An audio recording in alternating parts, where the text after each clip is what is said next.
Hello students, welcome back to online classes. मैं आज आपके लिए लेकर आई हूँ इंग्लिश का चैप्टर नंबर 2 नेल्सन मंडेला के बारे में। ये उनकी ऑटोबायोग्राफी है जिनमें उन्होंने बताया कि भाई फ्रीडम के लिए उन्हें किस तरह से वर्क करना पड़ा था और कितनी लंबी जर्नी थी, उसमें क्या क्या रुकावटें आई है और फ्रीडम मिल जाने के बाद भी उन्हें क्या क्या सफ़र करना पड़ा है। तो ये सारी चीज़ें जो है उनकी लाइफ के बारे में वो इस चैप्टर में हमें दिखाई गई है। चैप्टर का स्टार्टिंग होता है एक डे से 10 मई 1994, जिस दिन इनॉग्रेशन सेरेमनी हो रही थी प्रिटोरिया के एम्पी थिएटर में, जहां पर साउथ अफ्रीका के जो फर्स्ट ब्लैक प्रेसिडेंट है वो अपनी ओथ लेने वाले थे और इसीलिए सारी मोर देन 140 कंट्रीज़ के जो पॉलिटिशियंस हैं वो सारे लोग इकट्ठा हुए थे।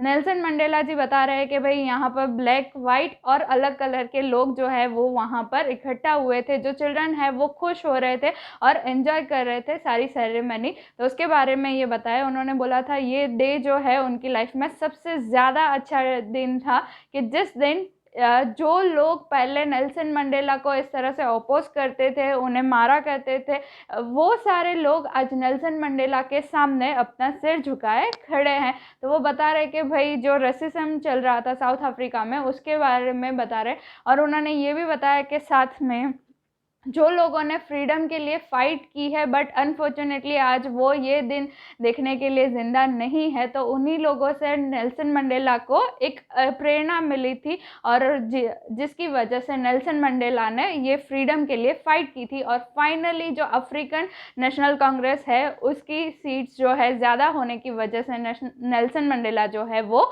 उनकी पार्टी विन हो गई थी और वो बने थे फर्स्ट ब्लैक प्रेसिडेंट। वो बता रहे हैं कि बाकी की जो कंट्रीज़ के लोग थे वो भी उन्हें अप्रिशिएट कर रहे थे कि भाई उन्होंने फ्रीडम के लिए ये जो फाइट की है और वो लोग जीत गए। अब जब ये ब्लैक प्रेसिडेंट बन गए थे तो जब एम्पी थिएटर में 2 नेशनल सॉन्ग्स गाए गए थे। एक गोरो ने अपना गाया था नेशनल एंथम और जो ब्लैक प्रेसिडेंट थे उन्होंने अपना एक नेशनल एंथम बनाया था। तो इन लोगों ने इस तरह से 2 नेशनल एंथम गाए थे। साथ ही साथ जो जेट प्लेन्स है उन्होंने वी शेप में अलग अलग रेनबो कलर्स में पूरा मतलब इन लोगों नेल्सन मंडेला को वेलकम करते हुए इस तरह से उन्होंने शो भी किया था। तो ये बात करते हैं, फिर आगे वो बताते हैं कि भाई फ्रीडम जो है उसके लिए उनको कितने हंगर थी। तो वो बता रहे कि जब तक फ्रीडम उन्हें नहीं मिली थी तब तक वो ऐसा सोच रहे थे कि भाई फ्रीडम मिल जाएगी तो अच्छा रहेगा और वो बाकी अपनी लाइफ जो है वो अपनी तरह से जी सकेंगे।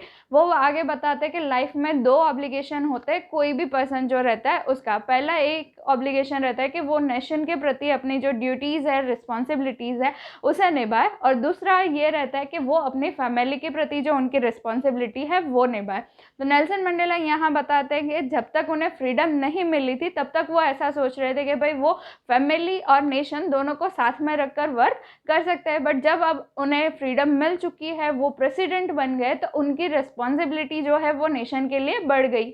बाकी के जो लोग हैं वो ऐसा चाहते हैं कि भाई नेल्सन मंडेला उनके लिए वर्क करे, उनके वेलफेयर के बारे में सोचे। अब नेल्सन मंडेला के पास इतना टाइम नहीं रहता कि वो फैमिली के साथ टाइम स्पेंड कर सके। तो वो बता रहे हैं कि भाई वो चाहते हैं कि वो वापस से छोटे हो जाए जहाँ पर वो अपनी फैमिली के साथ टाइम स्पेंड कर सके। बट अब वो टाइम ऐसा नहीं रहा। उन्हें अपनी लाइफ जो है वो किसके लिए देनी है? कंट्री के लिए अब देनी है और कंट्री के वेलफेयर के लिए वर्क करना है। तो ये बात हो गई ट्विन ऑब्लिगेशन की। और साथ ही साथ नेल्सन मंडेला एक और बात बताते हैं कि जो पर्सन किसी की फ्रीडम को रोकता है वो भी एक प्रिजनर बन जाता है। किस तरह से? तो जो लोग इस तरह से किसी की फ्रीडम को रोकते हैं तो सामने वाला पर्सन जो है जिसकी फ्रीडम छीन रही है उसके मन में कहीं ना कहीं हेट्रेड की फीलिंग आती है। यानी कि सफ़र कौन करता है? दोनों ही लोग सफ़र करते हैं, जो किसी की फ्रीडम छीनता है और जिसकी फ्रीडम छीनी जाती है। तो नेल्सन मंडेला भी यही बता रहे हैं कि भाई अगर मैं किसी की फ्रीडम छीनता हूँ तो मेरे पर भी वो चीज़ लागू पड़ेगी। कहीं ना कहीं उन लोगों के मन में मेरे लिए जो हेट वाली फीलिंग है उसकी वजह से मुझे हार्म पहुँचेगा। तो ये बता रहे हैं कि भाई किसी को अपने किसी के भी फ्रीडम को छीनना नहीं चाहिए। तो ये सारी बातें उन्होंने बताई है कि भाई फ्रीडम की पूरी जर्नी में उन्होंने किस तरह से ये सारी चीज़ें एक्सपीरियंस की है। तो आज के लिए बस इतना ही। जल्द ही मिलेंगे एक और नए वीडियो के साथ। Till then bye.